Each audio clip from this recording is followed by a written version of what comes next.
구강 건강이 단순히 치아와 잇몸에만 국한되지 않고 뇌 건강에도 깊은 영향을 미친다는 사실이 과학적으로 밝혀지고 있습니다. 영국 엑서터대 연구진은 최근 50세 이상 성인 115명의 타액을 분석해 특정 구강 미생물이 인지 기능과 밀접한 관련이 있음을 국제학술지 PNAS 넥서스를 통해 발표했습니다. 실험 참가자 중 절반가량은 경미한 인지장애를 보였고 나머지는 정상 인지 기능을 유지하고 있었는데요. 연구진은 이들의 입 안에서 네이세리아와 헤모필러스 박테리아가 뇌 건강에 긍정적 영향을 미친다는 점을 밝혀냈습니다. 이 박테리아를 많이 보유한 사람들은 기억력, 주의력, 복잡한 작업 수행 능력 등 인지검사에서 더 좋은 성적을 보였습니다. 주목할 점은 이들의 타액에서 아질산염 이온 수치도 높게 나타났다는 점입니다. 이는 채소에 포함된 질산염이 구강 내 유익균에 의해 분해되며 생성된 것으로 혈류 순환 개선과 혈압 조절에 도움을 주는 일산화질소 생성과도 연관됩니다. 시금치와 같은 녹색 채소가 뇌 건강에도 도움을 줄 수 있다는 뜻입니다. 반면 기억력 저하와 관련된 박테리아도 발견됐습니다. 잇몸 질환과 관련된 포르피로모나스 그리고 아질산염 수치가 낮은 사람에게서 많이 검출된 프레보텔라가 대표적입니다. 특히 프레보텔라는 치매 고위험군 유전자 APOE4를 가진 이들에게서 더욱 많이 발견됐습니다. 이러한 발견은 일본과 미국 등지의 기존 연구와도 일맥상통합니다. 도호쿠대는 해마 부피 감소와 잇몸 질환 간의 연관성을, 루이빌대는 알츠하이머 환자 뇌에서 포르피로모나스를 발견한 바 있습니다. 전문가들은 구강 미생물 조절을 통해 치매를 조기 예측하고 발병을 늦출 수 있는 가능성을 기대하고 있습니다. 이를 위해선 구강 내 유익균을 늘리고 해로운 박테리아를 줄이는 치료법 개발이 중요하며 치과 검진에 구강 미생물 검사가 포함될 수도 있다는 전망도 나옵니다. 연구를 이끈 조안나 레흐르 박사는 앞으로 구강 미생물이 뇌 건강의 열쇠가 될 수 있다며 치아를 잘 닦고 질산염이 풍부한 채소 섭취가 가장 쉬운 예방책이라고 강조했습니다. 도널드 트럼프 대통령이 주한미군 감축 가능성을 다시 꺼낸 가운데 한반도와 인도태평양을 담당하는 미군 지휘관들이 이에 대해 부정적인 입장을 분명히 밝혔습니다.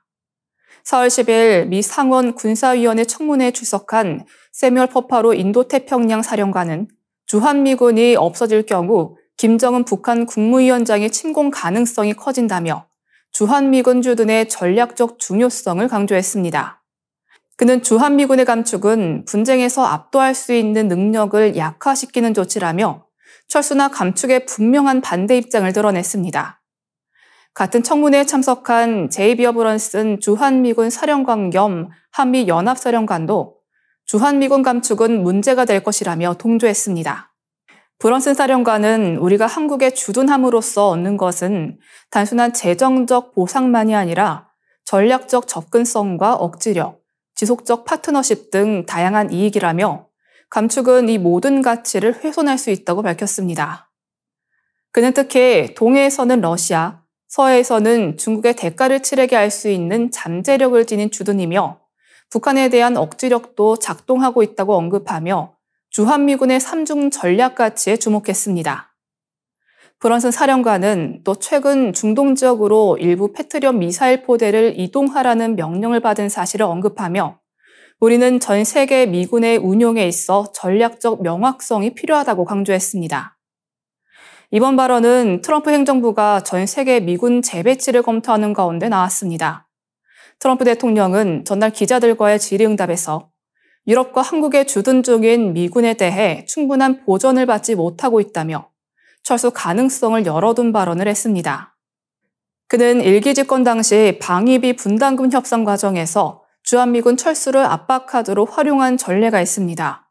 하지만 두 사령관은 주한미군 철수는 곧 한반도와 인도태평양 지역 전체의 안보 위협으로 이어질 수 있다는 공통된 시각을 내비쳤습니다. 특히 브런슨 사령관은 김정은이 실제로 침공할 것이라 믿지는 않지만 지난 75년간 한국이 이룩한 성장을 무력화하려는 시도를 계속할 것이라며 북한의 위협을 경계했습니다. 이번 청문회는 트럼프 행정부의 미군 재배치 정책과 관련한 국방부 내부 및 군 수뇌부의 우려가 본격적으로 표출된 자리로 평가받고 있습니다. AI 챗봇과의 친밀한 관계가 10대 청소년의 극단적 선택으로 이어진 사건이 미국에서 발생해 충격을 주고 있습니다.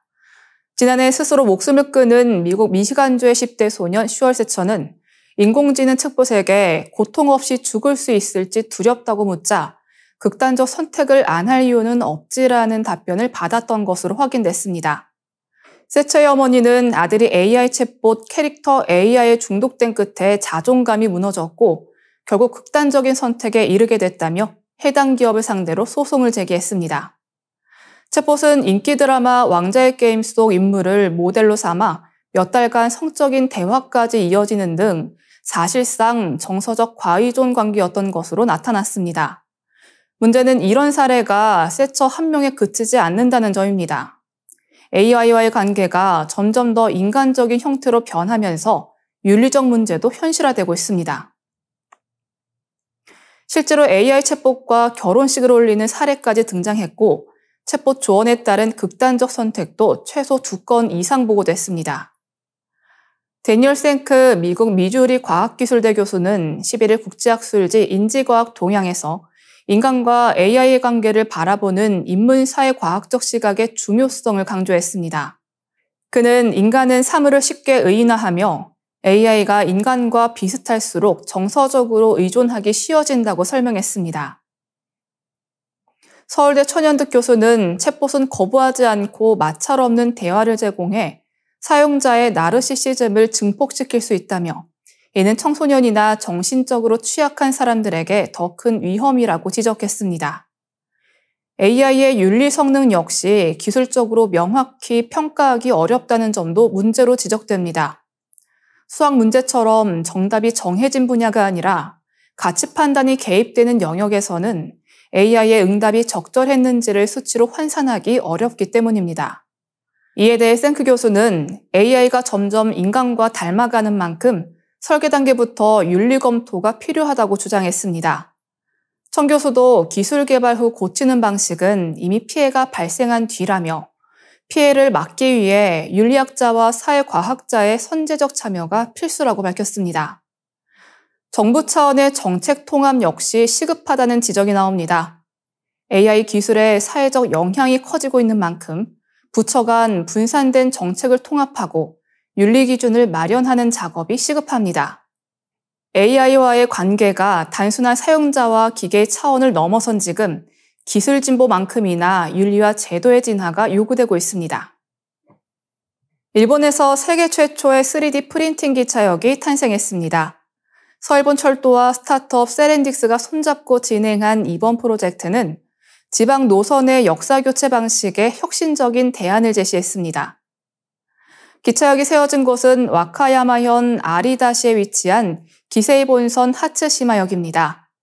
새 역사는 3월 25일 밤 마지막 열차가 떠난 직후부터 다음 날 아침 첫 열차가 도착하기 전까지 단 6시간 만에 주요 구조물이 완성됐습니다. 기존 역사 건설에는 수개월이 소요되는 점을 감안하면 획기적인 성과입니다. 이번에 설치된 역사 구조는 바닥과 벽이 있는 5.5톤의 메인 구조물, 만다린 오렌지를 형상화한 2.5톤의 장식벽, 그리고 6톤의 곡선 지붕 등으로 구성됐습니다. 이 부품들은 사전에 일본 남서부 구마모토현에서 일주일 동안 3D 프린팅 기술로 제작됐으며 철근 콘크리트를 모르타르 거푸집에 부어 완성했습니다. 공사는 밤 11시 57분 마지막 열차가 떠난 직후 시작됐습니다. 크레인을 활용해 부품을 들어올리고 정밀하게 배치하는 작업이 이루어졌으며 다음 날 오전 5시 45분 첫 열차 운행 전에 구조물 설치를 마쳤습니다.